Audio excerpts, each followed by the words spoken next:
Olá, meus irmãos, graça e paz, começando agora mais um culto do Ministério Graça e Verdade, da nossa igreja amada, um culto prestado ao nosso Deus com simplicidade, com pureza, com sinceridade, com reverência, com os nossos corações contritos, agradecidos a Deus que em meio aos momentos tão difíceis que nós estamos vivendo, tem nos suprido, tem nos dado aquilo que precisamos. Nossa fé continua firme, talvez ainda mais fortalecida, porque está sendo mais testada, mais provada. E nós, com muita alegria no coração, começamos mais um culto.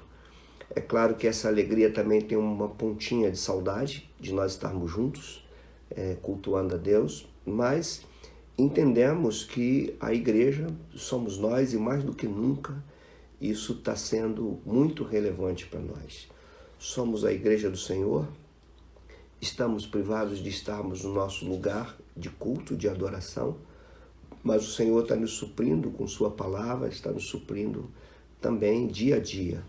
Então que o Senhor seja conosco nesta noite, em mais uma noite, fique no teu lugar, se aquiete aí, esteja com o teu coração aberto, com a tua mente aberta. Vamos ler um texto bíblico. E eu separei um texto para dar abertura a esse culto nosso. Eu entendo que ser um texto muito pertinente para o momento que nós estamos vivendo.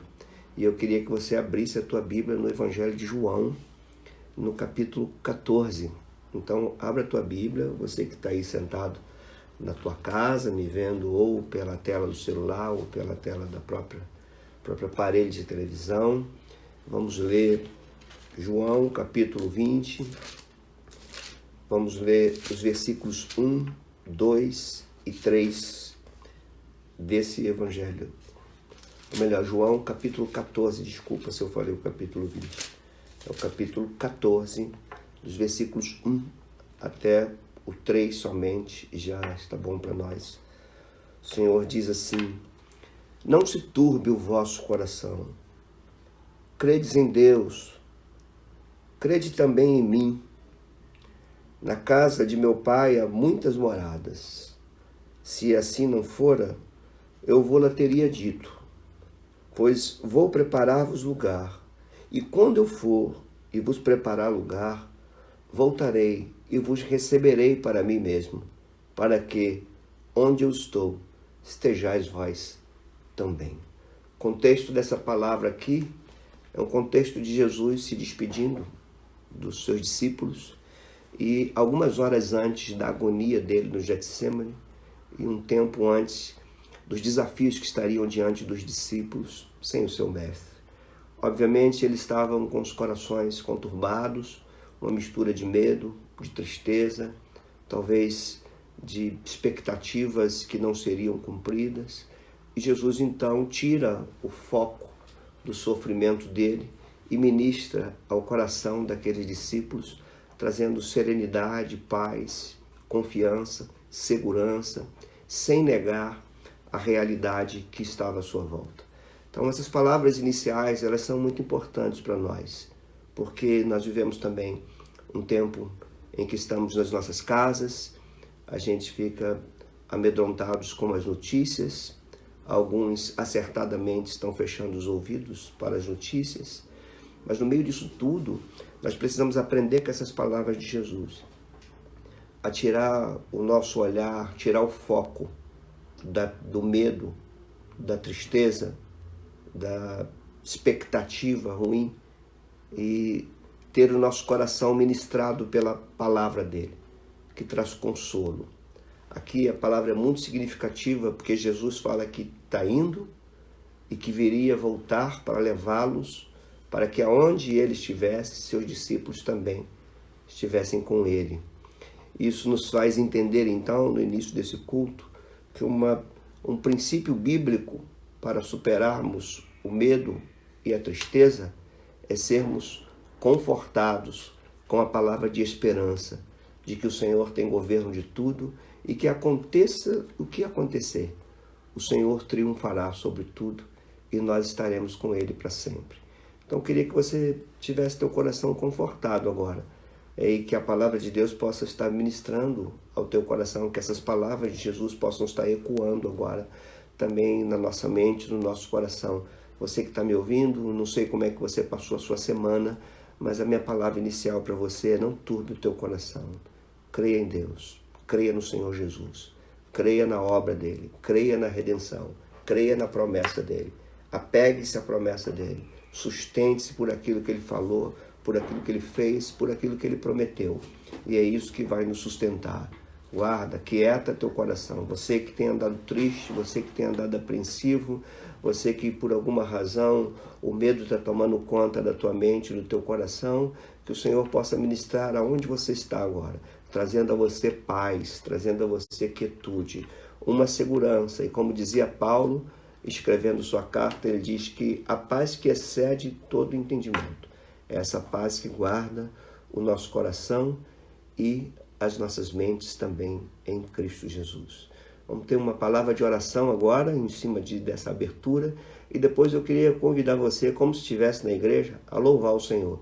Nós vamos ministrar uma canção aqui, obviamente que eu não vou cantar, mas terá uma canção aí do Projeto Sola, falando desse Deus, que é esse Jesus, que é a imagem do Deus invisível, Colossenses 1.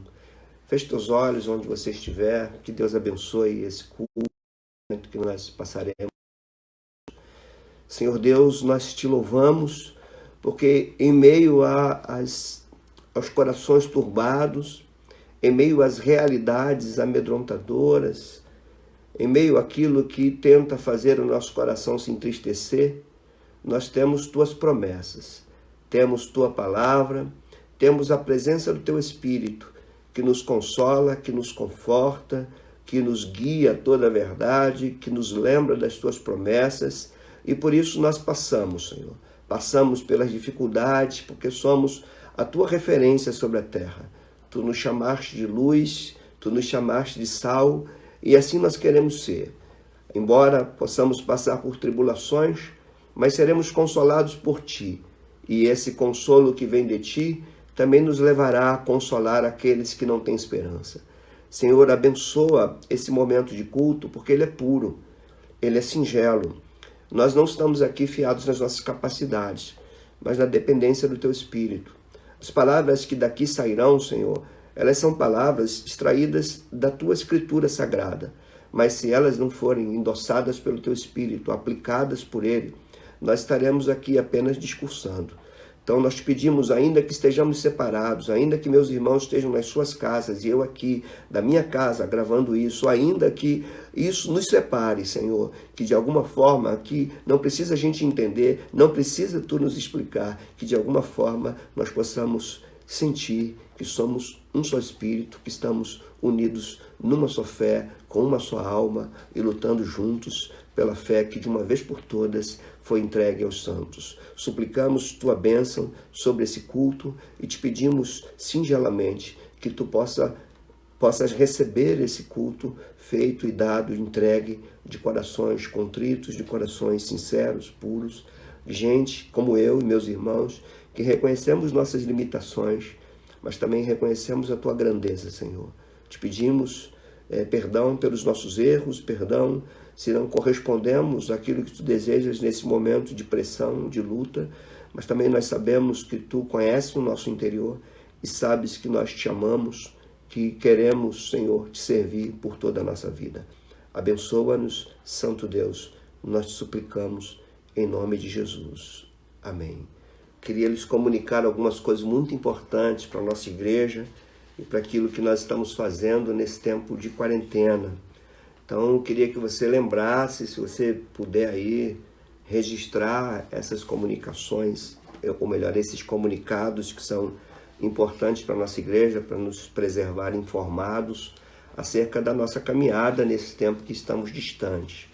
A primeira coisa que eu queria comunicar para vocês é posicionar a igreja em relação à direção do púlpito, à direção das pregações, dos sermões. Já desde o ano passado, que vocês têm nos acompanhado, nós estamos dirigindo o nosso púlpito de acordo com o calendário cristão. Assim como há um calendário civil, que é marcado por grandes datas e feriados, há também um calendário cristão, que é marcado por grandes acontecimentos da fé cristã. Esse calendário, como eu disse, repito, para que você esteja sempre informado, ele é marcado por 2 grandes ciclos que estão relacionados aos 2 maiores acontecimentos da cristandade, que é o nascimento de Jesus, que é o chamado ciclo do Natal, e a sua morte e a sua ressurreição, que é o chamado ciclo da Páscoa. Nós estamos no ciclo da Páscoa, que começou na quarta-feira, chamada Quarta-feira de Cinzas, entrou um período que tradicionalmente é chamado de Quaresma, que significa 40º. Esse tempo era um tempo de preparação para a Semana Santa e para a Páscoa do Senhor. Então, terminada a Quaresma, a gente tem o domingo da entrada triunfal, chamado de Domingo de Ramos, que nós aqui estivemos pregando sobre isso, e entra a Semana Santa, que são os dias marcados por acontecimentos que levariam Jesus à cruz. Nós já falamos disso tudo aqui. Aí tem a Sexta-feira Santa e tem o domingo passado, que dentro desse calendário cristão é o domingo da Páscoa ou o domingo da ressurreição.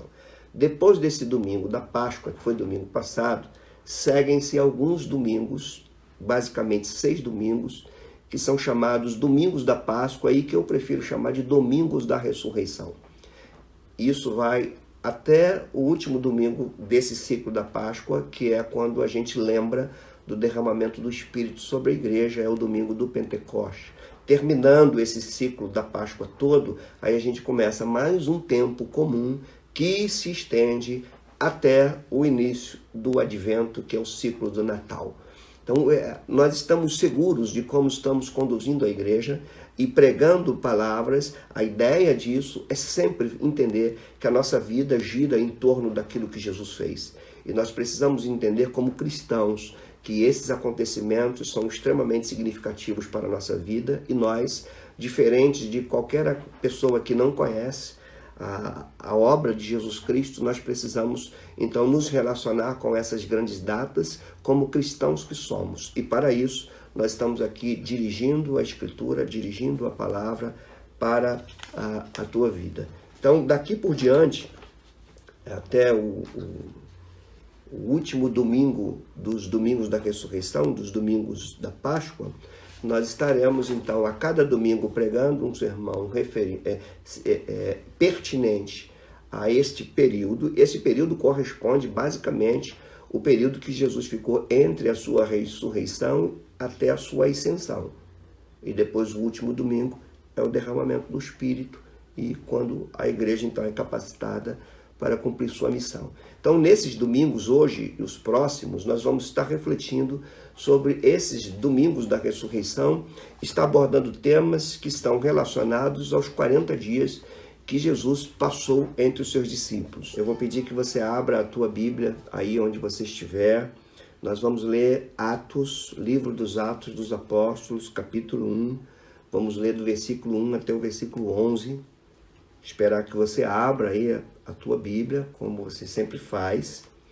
Fique atento para que nós possamos estar, então, lendo e expondo as Escrituras hoje. Assim diz a palavra do Senhor. Escrevi o primeiro livro, ó Teófilo, relatando todas as coisas que Jesus começou a fazer e ensinar, até o dia que, depois de haver dado mandamentos por intermédio do Espírito Santo aos apóstolos que escolhera, foi elevado às alturas.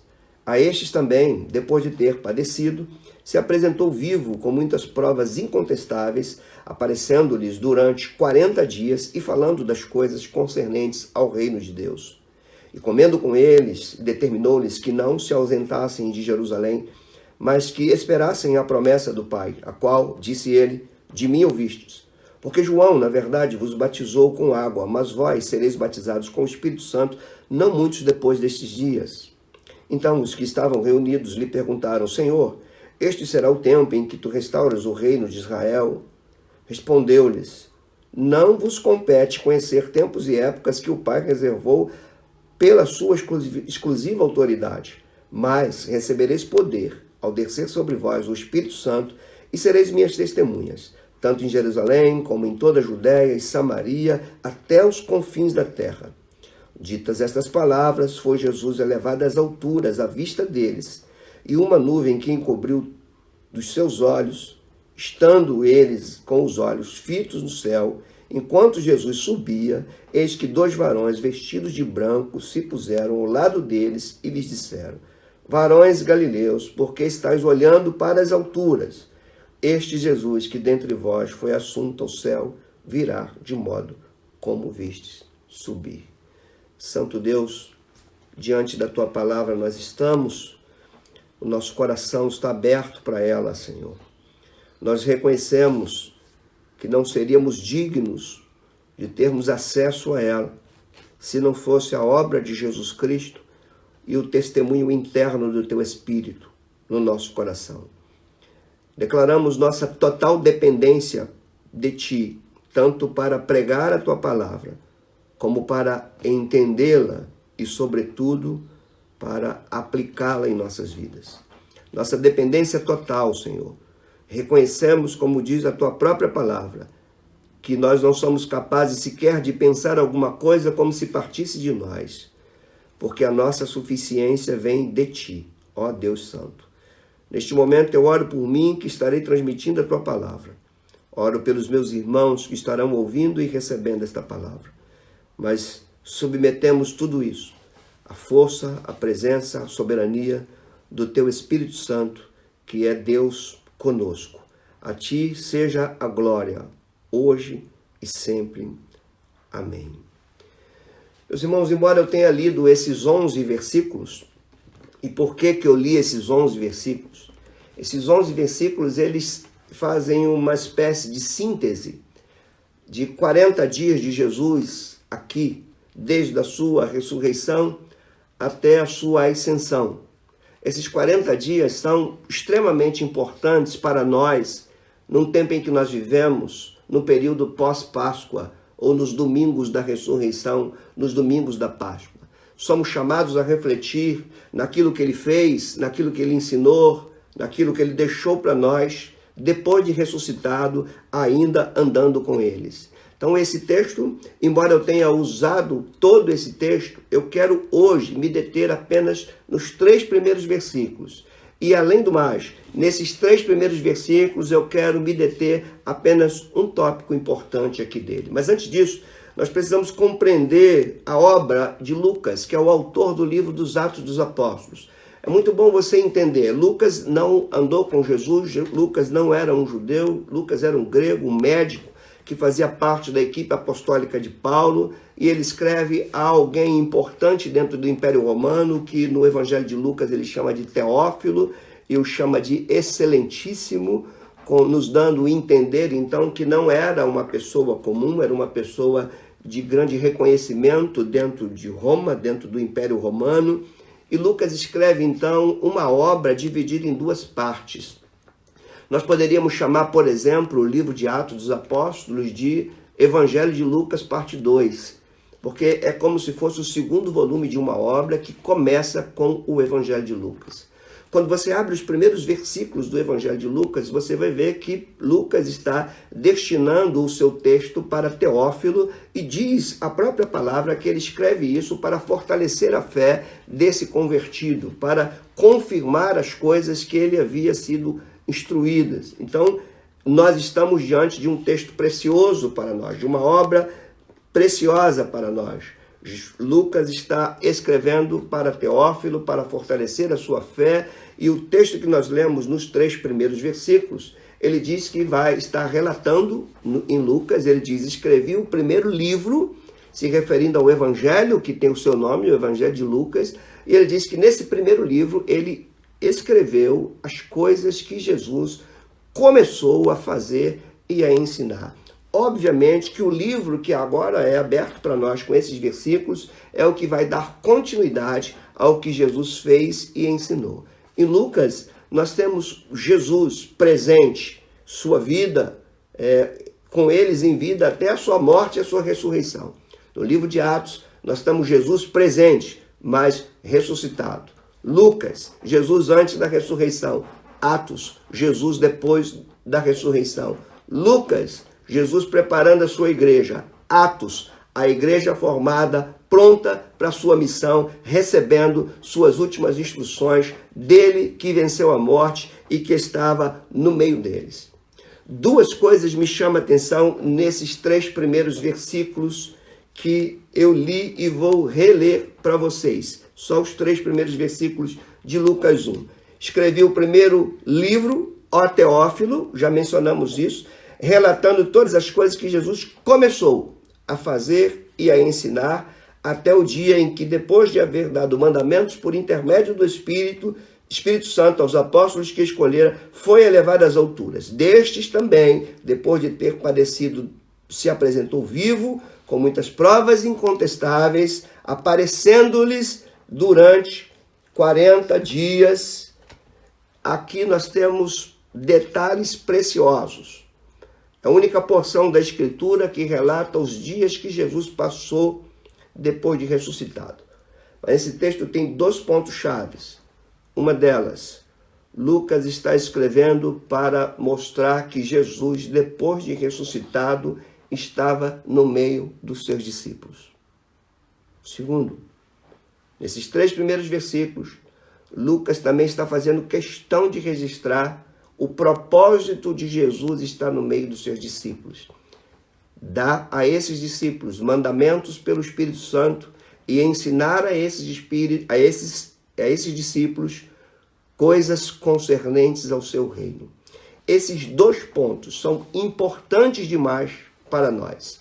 Eu havia decidido falar desses 2 pontos hoje para nós, com suas aplicações para nós, com suas lições a serem retiradas, mas decidi me deter a um único ponto. É o fato do Senhor estar no meio dos seus discípulos depois de ter sido ressuscitado. Porque isso tem lições preciosas para nós nesse tempo de quarentena também. Tem lições preciosas para nós nesse tempo do calendário cristão, que mostra que vai desde o domingo de Páscoa até o domingo do Pentecostes, relembrando que Jesus esteve nesse tempo com seus discípulos, e esse registro de Lucas abre o nosso entendimento para toda a revelação bíblica do Antigo Testamento. E eu quero discorrer com vocês sobre isso, para depois trazermos as nossas devidas aplicações. A grande chave aqui, a grande ideia a ser entendida do Senhor Jesus estar no meio dos seus discípulos, a grande ideia é entender que a nossa segurança e a nossa confiança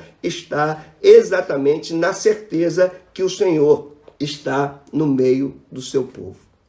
Isso significa que o Deus que redime é o Deus que acompanha o seu povo.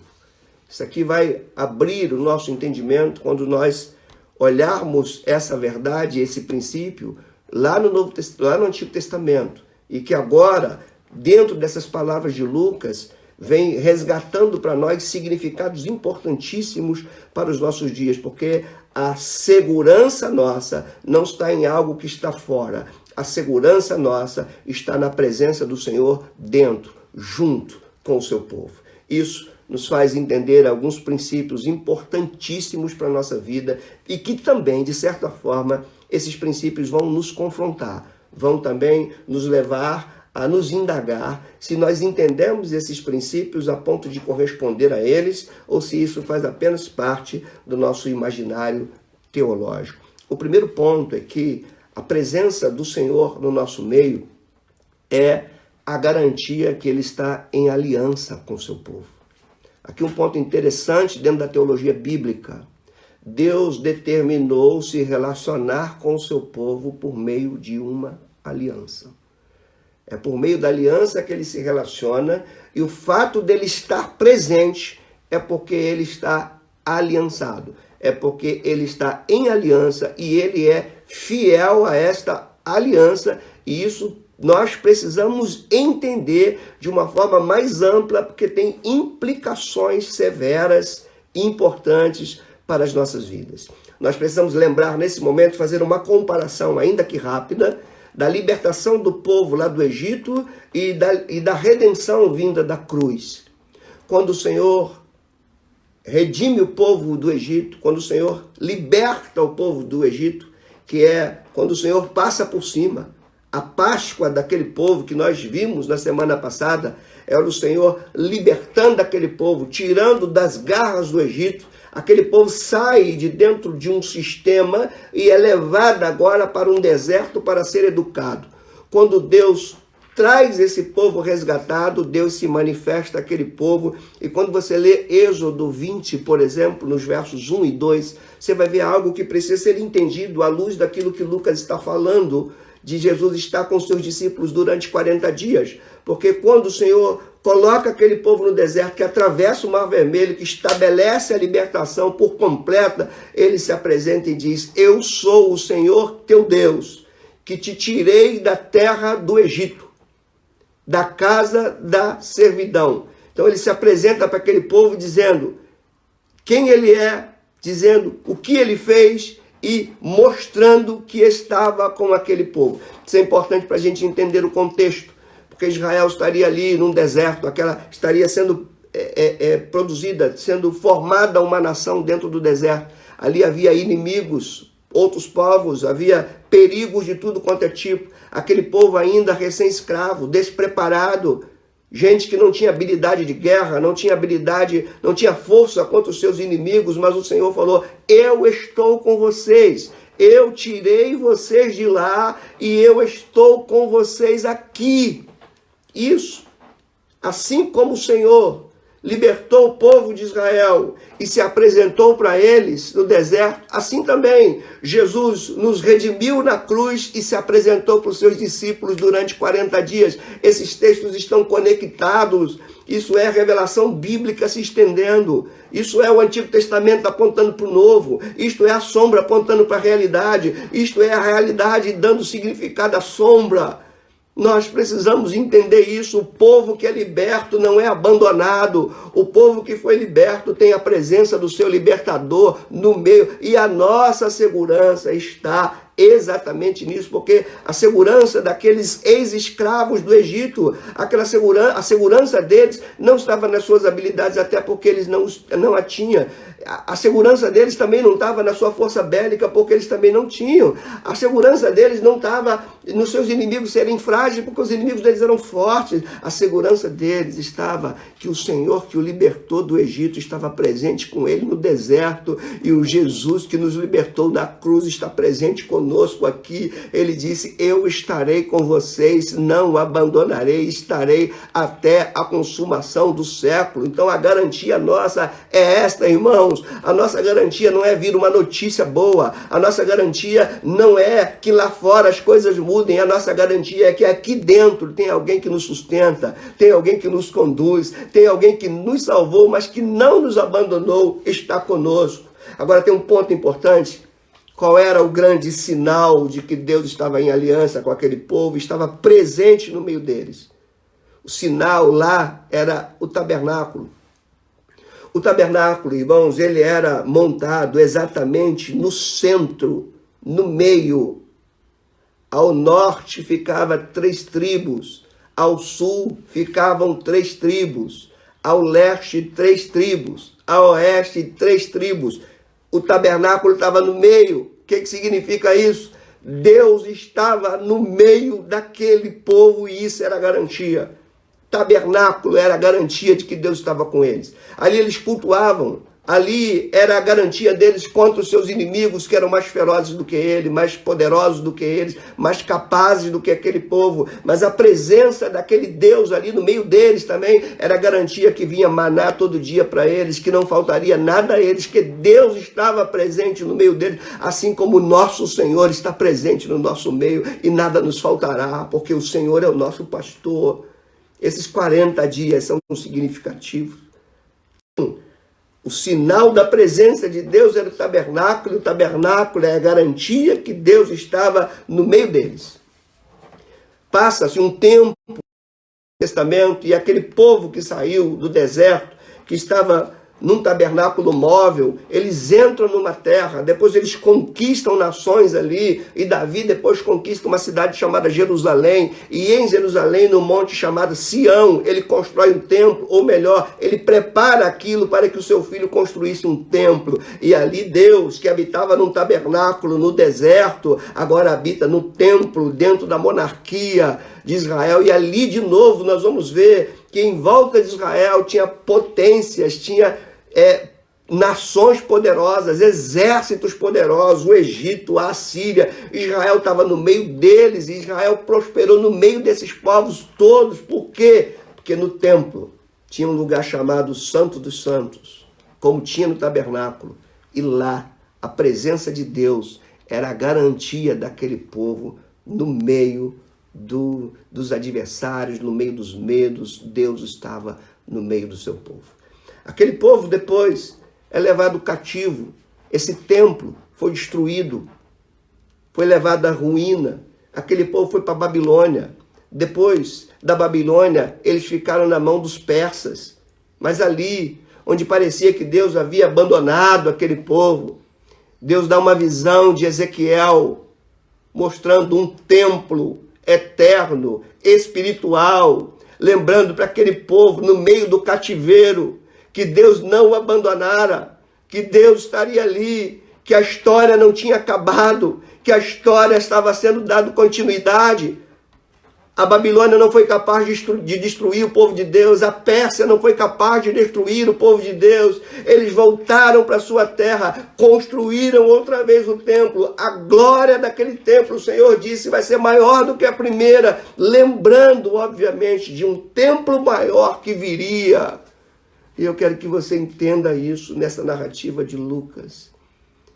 Passaram-se 400 anos do fim da narrativa de Malaquias, até que Jesus entra no cenário, esse que está há 40 dias aqui com eles, e quando João narra sobre ele, ele diz que era o Verbo eterno, que criou todas as coisas, que criou Israel, que criou céu, terra, tudo que neles há. Mas quando chega no versículo 14 do capítulo 1 do Evangelho de João, ele diz, o Verbo eterno, Criador, se fez carne e habitou entre nós. De novo, aquilo que era o tabernáculo, um sinal, uma sombra, depois o templo, na época da monarquia, depois um templo espiritual que Deus mostra a Ezequiel no momento do cativeiro. Agora esse templo se encarnou, porque o original grego de João 1,14 é o verbo virou tabernáculo,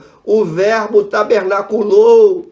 Daí você entender por que Mateus narra, porque para se cumprir a escritura, e o nome dele vai ser Emanuel, Deus conosco, Deus no meio do seu povo. Esse Jesus andou com os seus discípulos, quando disse que ele ia embora, que ele ia partir, seus discípulos choraram, seus discípulos tiveram medo, ele diz, não turbe o vosso coração, eu não vou deixar vocês órfãos.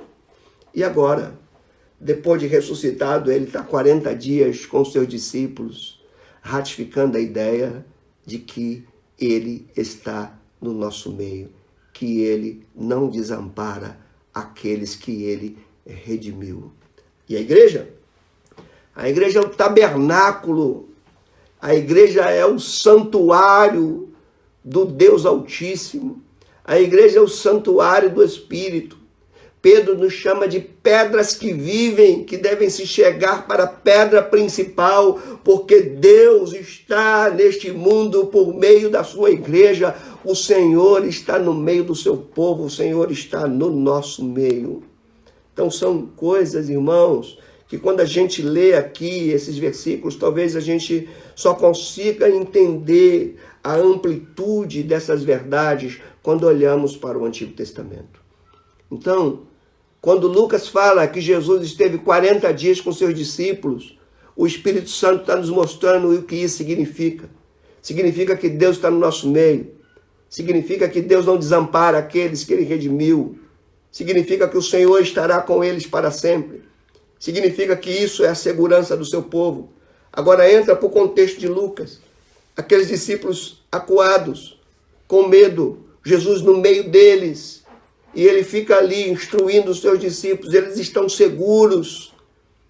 Então, irmãos, nós precisamos entender quantas aplicações tem para nós em verdades como essa, porque não basta contemplar a revelação bíblica, é necessário que ela seja aplicada em nossas vidas. O que fazer com essas verdades todas? O que essas verdades todas nos falam de uma forma mais específica nesses momentos difíceis que nós estamos vivendo? O momento que nós estamos vivendo se assemelha em vários momentos do povo de Deus, tanto no Antigo Testamento quanto na história da igreja. Lá no deserto, eles estavam em suas tendas, alimentados por maná, tendo a garantia da presença de Deus no meio deles e sabendo que havia inimigos à sua volta.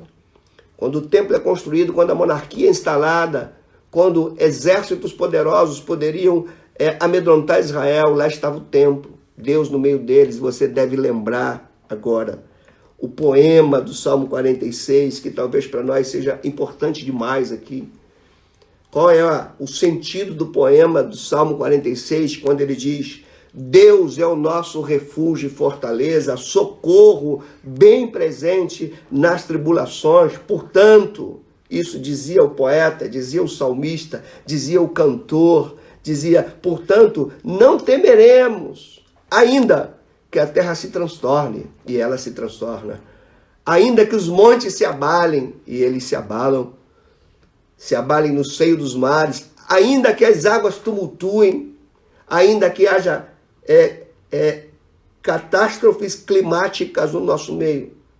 E o poeta aqui está lembrando disso. Ainda que tudo isso aconteça, ainda que as águas tumultuem, ainda que as águas espumejem, ainda que na sua fúria os montes se estremeçam, ainda que exércitos venham, ainda que todas as hostes satânicas venham contra esse povo, ainda assim há um rio cujas correntes alegram a cidade de Deus. Essa cidade aqui é Jerusalém, onde o templo estava construído. E o poema vai dizer: o santuário das moradas dos Altíssimos, que estava em Jerusalém, no contexto do poema, estava no Monte Sião, e ele está olhando para aquilo, diz: ainda que a terra se transtorne, Deus está no nosso meio, Deus está conosco. Por isso que ele diz: Deus está no meio dela, jamais será abalada, Deus a ajudará desde antemanhã. Isso é uma segurança que nós não temos em outro lugar. Louvado seja Deus pela sua palavra, que nós estamos vendo a presença de Deus lá no tabernáculo, no templo e agora na poesia de Israel. A garantia daquele povo não era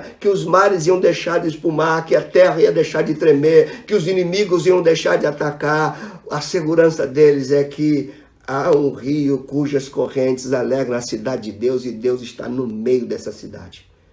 Se você quer caminhar comigo na amplitude do poema, esse rio chama-se Jesus Cristo, o rio de água viva, a fonte que jorra para a eternidade. Está no nosso meio, está no meio dessa dor, no meio dessa luta, no meio dessa tristeza, no meio desse medo que nós estamos. Ainda que o mundo todo esteja se abalando, e ainda que nos atinja a fúria que está ao nosso lado, nós devemos estar seguros, porque há um rio que alegra, que traz alegria na cidade, mesmo no meio dos abalos, mesmo no meio dos ataques. Há um rio que não deixa a tristeza tomar conta. Há um rio que alegra, e Deus está no meio dessa cidade. Deus está no meio do seu povo, como Jesus esteve no meio dos seus discípulos durante 40 dias. E porque eu tenho certeza que Ele está conosco nesse momento, porque a palavra dele não volta. A palavra dele é verdadeira, totalmente verdadeira, mas a gente precisa então entender como isso pode ser aplicado em nossas vidas. Primeiro, irmãos, eu quero partilhar com vocês pelo menos 5 aplicações aqui. Primeira delas, nós precisamos, no momento que nós estamos vivendo, entender e experimentar a presença do Senhor no nosso meio. Sabe por quê? É uma presença real, não é uma proposição teológica, não é uma tese teológica, não é um estudo de escola bíblica, não é uma teologia saída do mundo acadêmico. A presença de Deus é real. Não é só algo escrito, não é só para eu acreditar e achar bonito no que está escrito, ela é real, ela é para ser experimentada, é para trazer segurança para nós. E se no meio dessa pandemia, no meio desse medo que está instalado no mundo, nós não tivermos segurança na presença de Deus, é que nós precisamos reconceituar a nossa fé. Deus está presente, eu estou mostrando isso para vocês. Segunda aplicação, é com o Senhor no nosso meio que nós temos esperança. Por quê? Porque nada acontece fora da vontade de Deus. Se alguma coisa nos atingir, não está fora da vontade de Deus, nem do controle de Deus, nem da permissão de Deus. Porque se a Bíblia me garante que Deus está no meio do seu povo, é porque Deus governa sobre o seu povo, governa sobre todos os povos. Eu preciso estar seguro, porque mesmo que alguma coisa venha nos atingir, ainda assim estaremos seguros. Por quê? Porque Deus está no nosso meio. Irmãos, nós precisamos compreender Deus por aquilo que a Escritura ensina, e não por aquilo que nós extraímos de experiências de outro. A Escritura me diz que Ele vai estar conosco sempre. Jesus disse, eu estarei com vocês. Ele disse, onde tiver 2 ou mais, eu estarei no meio. É realidade, isso é o que vai me trazer segurança. O que me traz segurança não é entender assim, olha, nada vai me atingir. Nada, não, pode até me atingir, mas a minha segurança é que Deus está comigo até quando as curvas da vida me atingem. Eu tenho certeza de que Deus está comigo e esta é a minha segurança. A minha segurança não está naquilo que eu vejo, mas naquilo que eu creio e por eu crer, eu experimento. Terceira aplicação para nós. Se Ele está presente, Ele é o nosso socorro. O que isso significa? A pergunta que nós temos que fazer para nós é: a quem estamos recorrendo no momento de medo, de dificuldade? Se Jesus esteve com seus discípulos, se Jesus prometeu estar com eles, está conosco, está com a sua igreja, se Ele enviou o seu Espírito, se Deus esteve presente com o povo que Ele redimiu, se Deus está presente no nosso meio, a quem nós recorremos? O salmista já dizia, eu elevo meus olhos para o monte. O que era o monte? Aonde Deus estava, no templo. É de lá que me virá o socorro. A pergunta que fazemos é como nós reagimos nessa dificuldade. Aonde estamos buscando auxílio? Aonde estamos buscando socorro? Nesse Deus que está no nosso meio. Ele era o socorro para Israel quando estava amedrontado pelos inimigos. Eles recorriam ao Senhor, eles recorriam a Deus. Para tirar da nossa cabeça que é político que vai nos dar vitória. Nós não acreditamos em nenhum deles. Não é político que nos dá vitória, não é político que nos sustenta, não é a politicagem que vai nos deixar seguro, que nos deixa seguro, e que nós devemos recorrer é a Ele, o soberano, o Criador, aquele que criou, que redimiu e que habita e que conduz o seu povo, porque está no meio dele. Mas há mais uma aplicação, a quarta. É Ele, esse Deus, quem nos livra dos ataques dos inimigos. Quem é que livrou Israel de todos os exércitos poderosos que estavam à volta dele? O Deus que estava no meio deles. Quem é que livrou os apóstolos? Quem é que encorajou disso? Quem é que estava no meio dos apóstolos para que eles estivessem encarando a corte judaica assassina, encarando a fúria do Império Romano, a espada dos imperadores e dando até a sua vida por isso? O que levava aqueles discípulos a encarar até a própria morte, até o próprio martírio? O que levou Paulo a ser decapitado em Roma? O que levou Estevão a ser apedrejado? O que é isso? Não a certeza que Deus estava com eles, que o Senhor estava com eles, até nos momentos mais difíceis da sua vida. E você deve lembrar de Atos 7, quando Estevão estava sendo apedrejado. Ele olhou para o alto e viu Jesus, porque o Senhor está conosco. Até no momento dos apedrejamentos, até no momento em que os inimigos atacam, até no momento em que precisamos sustentar a nossa fé no meio da oposição. Por que ganhamos força? Por que temos força para ficar em pé? Porque o Senhor está conosco. Quando os nossos vizinhos perguntarem de onde vem tamanha força, de onde vem tamanha confiança, e você vai dizer, não é de mim mesmo, é do meu Senhor, que não só me salvou, mas que está no meio do seu povo, conduzindo o seu povo. E por fim, saiba de uma coisa, o Senhor está em aliança conosco. Então você precisa entender que uma vez que Ele está em aliança conosco, Ele é fiel à sua aliança, mas nós também devemos ser fiéis a essa aliança com Ele. Mas isso é assunto do próximo domingo. Eu quero que você fique com essas verdades.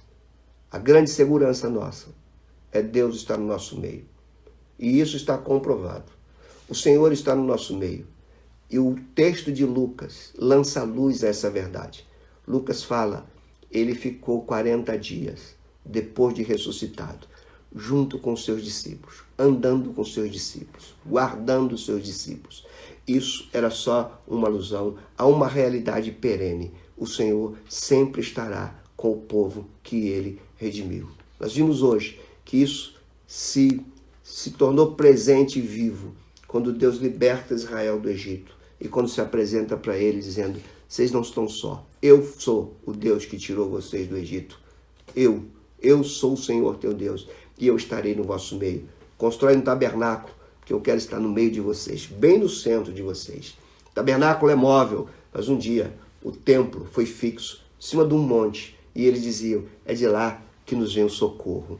Guarda isso no teu coração. Depois esse templo foi destruído, mas João disse, o verbo se tornou tabernáculo, esteve entre nós. O templo depois reconstruído foi destruído, mas ele disse, eu vou construir outro templo em 3 dias. O seu corpo, a sua igreja, que ele habita no meio, que ele está no meio. E este, irmãos, é o nosso, não só o nosso consolo, essa é a nossa segurança. Mas hoje nós estamos sendo testados se isso é admirável ou se isso é prático. Se nós entendemos isso apenas com a nossa mente ou se nós desfrutamos dessa verdade para que todos à nossa volta saibam que pode o mundo se transtornar, mas há um rio cujas correntes alegram a cidade de Deus e Deus está no meio dela. Deus está no meio da tua vida, Deus está na tua casa, o Senhor está na tua casa, o Senhor está com os teus filhos, o Senhor não vai nos abandonar no meio dessa pandemia, ainda que nós possamos ser atingidos por alguma coisa dela. Mesmo assim, nós estaremos seguros, porque a nossa segurança não está no fim da pandemia. A nossa segurança está na presença do Senhor no nosso meio. Porque essa pandemia vai embora, mas outros perigos virão, outros desafios virão. E a nossa segurança não está nas coisas à nossa volta se acalmarem. A nossa segurança está no Deus que está conosco, nos sustentar e nos garantir a caminhada. Que Deus nos abençoe. Vamos orar? Deus bendito e eterno, rendemos graças ao teu nome, porque temos aprendido pela tua palavra, Senhor, que o túmulo está vazio, a cruz está vazia, mas tu não foste para o teu trono sem antes nos dar a garantia que estaria conosco para todos sempre. Senhor Deus, que essas verdades sejam reveladas dentro de nós pelo teu Espírito. Que nós saibamos que a nossa segurança está na convicção de que aquele que nos redimiu não nos abandonou. Aquele que nos redimiu está conosco. Espírito Santo, revela essas verdades no nosso coração e nos leve a corresponder a isso, para mostrar para aqueles que estão à nossa volta e sejamos para esses um porto seguro. Que as pessoas possam olhar em nós aqueles que representam a tua presença sobre a terra. E ao virem em nós, coloquem a esperança somente em ti, porque o resto tudo passa, Senhor. Passa céu, passa terra, só não passa a tua palavra. A tua palavra nos sustenta. A tua palavra é a garantia que tu estás conosco.